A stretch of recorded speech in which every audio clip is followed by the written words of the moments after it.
1950 के बाद जब संविधान लागू हो जाता है, उसके बाद से ही धीरे-धीरे जो है राज्यों के पुनर्गठन के लिए आवाज उठने लग जाता है। भाषाई आधार पर नए राज्य का डिमांड होने लग जाता है और इस तरह से ये डिमांड के पीछे एक लॉजिक भी था। ये लॉजिक था या एक कारण था क्या कि 1920 में कांग्रेस खुद नागपुर अधिवेशन में मान चुकी थी कि हम लोग जब आजाद हो जाएंगे तो भाषा के आधार पर राज्यों का निर्माण कर देंगे।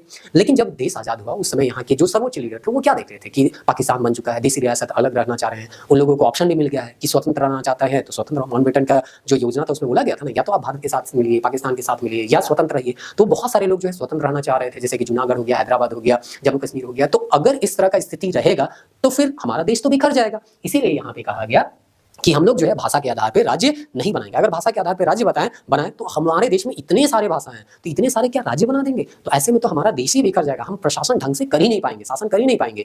हाँ, तो इसीलिए यहाँ पे इस चीज को शुरुआती चरणों में क्या किया गया, विरोध किया गया। लेकिन फिर हम देखते हैं पोट्टी श्रीरामुलु जी जो है वो 56 दिन का हड़ताल करके मर जाते हैं। आंध्र प्रदेश भाषा के आधार पर एक नया राज्य का क्या होता है, निर्माण होता है। उसका फिर से भाषा के आधार पर नए राज्य का निर्माण का या गठन का क्या हो जाता है, आवाज उठने लग जाता है। फिर लास्ट में फजल अली की अध्यक्षता में राज्य पुनर्गठन आयोग गठन किया जाता है और फिर राज्य पुनर्गठन आयोग फजल अली की अध्यक्षता में जो किया गया था गठन, वो बोलती है कि भाषा के आधार पे हम क्या कर सकते हैं, नए राज्य का गठन कर सकते हैं, लेकिन ब्रॉड एरिया में, मतलब केवल भाषा देख के हम नया राज्य नहीं बनाएंगे। हम लोगों को देखना है प्रशासनिक क्षेत्र के दृष्टिकोण से कि प्रशासन करने में कोई असुविधा तो नहीं हो रही है। अगर असुविधा होगी तो हम जो है नया राज्य बना सकते हैं। आर्थिक दृष्टिकोण से, राजनीतिक दृष्टिकोण से, सांस्कृतिक दृष्टिकोण से, भौगोलिक दृष्टिकोण से, इन सब चीजों को भी क्या करना है, ध्यान में रखना है भाषा के साथ साथ। दूसरा चीज ये भी देखना